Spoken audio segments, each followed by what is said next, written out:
பிப்ரவரி 18 2023 மகா சிவராத்திரி. இந்த அற்புதமான நாளை தவற விட்டு விடாமல் நீங்கள் பயணம் செய்யும் போது உங்கள் வாழ்க்கைக்குண்டான அனைத்து அருளாசிகளையும் பெற்று உங்களது கஷ்டங்கள் விலகி உங்களது புண்ணிய ஸ்தலங்களுக்கு உண்டான புண்ணிய வாழ்க்கைக்கு உண்டான அந்த கதவுகள் திறக்கப்படும் என்பதில் எல்லளவு மையமில்லை. ஆன்லைன் ஜூம்ல விருப்பமுள்ள நபர்கள் மிகவும் விரைவாக முன்பதிவு செய்து கொள்ளுங்கள்.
பரம்பொருளின் கருணையினால உங்களுடைய இடைவிடாத அன்னதானத்திற்கு நீங்கள் அனுப்பப்பட்ட பணத்தின் மூலியமாக பல லட்சம் உயிர்களுக்கு இது நாள் வரைக்கும் சாப்பாடு கொடுத்துருக்கோம். ஸோ கொரோனால இருந்து ஆரம்பிச்சு ஒரு நாள் கூட விடாம பல உயிர்களுக்கு வஸ்திர தானங்களாக இருக்கட்டும், படிக்க முடியாதவங்களுக்கு கல்வித்தொகை கட்ட முடிய விஷயங்களாக இருக்கட்டும், இல்லை ஸ்போர்ட்ஸ் ரீதியாக விளையாடக்கூடிய நல்ல மாணவர்களை அனுப்பி வைக்கக்கூடிய விஷயங்களாக இருக்கட்டும், அதை தொடர்ந்து பார்த்தீங்கன்னா ரெகுலராக மந்த்லி பேசிஸில் ஏழை குழந்தைகளுக்கு க்ரோசரிஸ் கொடுக்கறதாக இருக்கட்டும், இல்லை அவங்களுக்கு பார்த்தீங்கன்னா சேம் அவங்க விருப்பப்படுறவங்களுக்கு வீட்டு துணிமணிகள், வீட்டுக்கு தேவைப்படக்கூடிய மற்ற பொருட்கள் வாங்கி கொடுக்கறதாக இருக்கட்டும், எல்லா உதவிகளும் பார்த்தீங்கன்னா உங்களோட உதவினால தான் போயிட்டு இருக்கு. சாது சிதம்பர சுவாமிகள் வளநாட்டார் ஒரு வார்த்தை சொல்லுவார், பசித்தோர் முகம்பார் பரம்பொருள் அருள் கிட்டும் அப்படின்னு சொல்லுவாரு.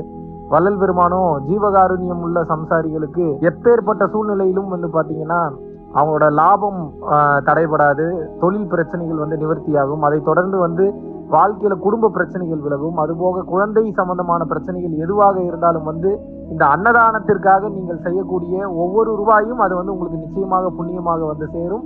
புண்ணியத்தை கடந்த நிலையில் முக்தி பாதைக்கும் அது நிச்சயமாக உங்களை வழிநடத்தும். அதனால விருப்பப்படுறவங்க நம்மளுடைய பரம்பொருள் அறக்கட்டளையினுடைய சேரிட்டி ஆக்டிவிட்டிஸ்க்கு தங்களுடைய விருப்பப்படக்கூடிய நன்கொடையை கீழே உள்ள டெஸ்கிரிப்ஷன்ல இருக்கக்கூடிய அக்கௌண்ட் நம்பருக்கு செலுத்தலாம். இதற்குண்டான அந்த அருளை சித்தர்கள் உங்களுக்கும் உங்கள் குடும்பத்தாருக்கும் வழங்க வேண்டுகிறேன். குருவின் பரிபூர்ண அருளாசிகள். குரு கடாட்சம்.